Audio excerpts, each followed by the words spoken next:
Exodus chapter 38.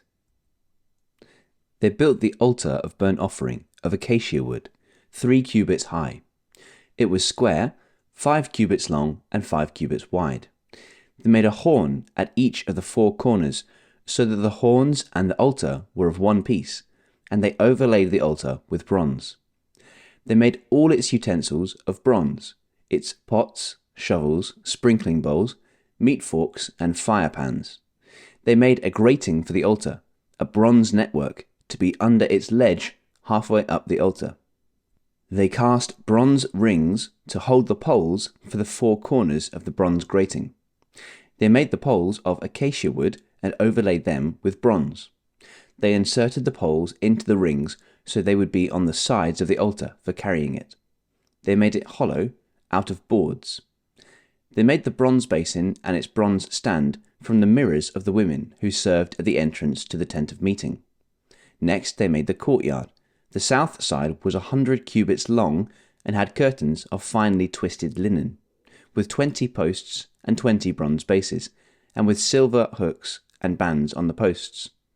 The north side was also 100 cubits long and had 20 posts and 20 bronze bases, with silver hooks and bands on the posts. The west end was 50 cubits wide and had curtains with 10 posts and 10 bases, with silver hooks and bands on the posts. The east end, towards the sunrise, was also 50 cubits wide. Curtains 15 cubits long were on one side of the entrance, with 3 posts and 3 bases, and curtains 15 cubits long were on the other side of the entrance to the courtyard, with 3 posts and 3 bases. All the curtains around the courtyard were of finely twisted linen. The bases for the posts were bronze. The hooks and bands on the posts were silver, and their tops were overlaid with silver. So all the posts of the courtyard had silver bands.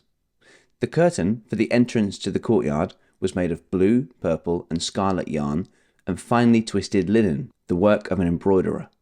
It was 20 cubits long, and, like the curtains of the courtyard, 5 cubits high, with 4 posts and 4 bronze bases.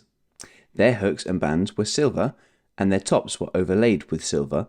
All the tent pegs of the tabernacle and of the surrounding courtyard were bronze. These are the amounts of the materials used for the tabernacle of the covenant law, which were recorded at Moses' command by the Levites under the direction of Ithamar, son of Aaron, the priest. Bezalel, son of Uri, the son of Hur, of the tribe of Judah, made everything the Lord commanded Moses. With him was Aholiab, son of Ahisamach, of the tribe of Dan, an engraver and designer, and an embroiderer in blue, purple, and scarlet yarn and fine linen. The total amount of gold from the wave offering used for all the work on the sanctuary was 29 talents and 730 shekels, according to the sanctuary shekel. The silver obtained from those of the community who were counted in the census was 100 talents and 1,775 shekels, according to the sanctuary shekel, 1 bekah per person, that is, half a shekel, according to the sanctuary shekel, from everyone who had crossed over to those counted, 20 years old or more, a total of 603,550 men. The 100 talents of silver were used to cast the bases for the sanctuary and for the curtain, 100 bases from the 100 talents, 1 talent for each base. They used the 1,775 shekels to make the hooks for the posts, to overlay the tops of the posts, and to make their bands.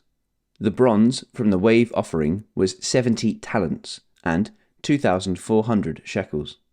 They used it to make the bases for the entrance to the tent of meeting, the bronze altar with its bronze grating and all its utensils, the bases for the surrounding courtyard and those for its entrance, and all the tent pegs for the tabernacle and those for the surrounding courtyard.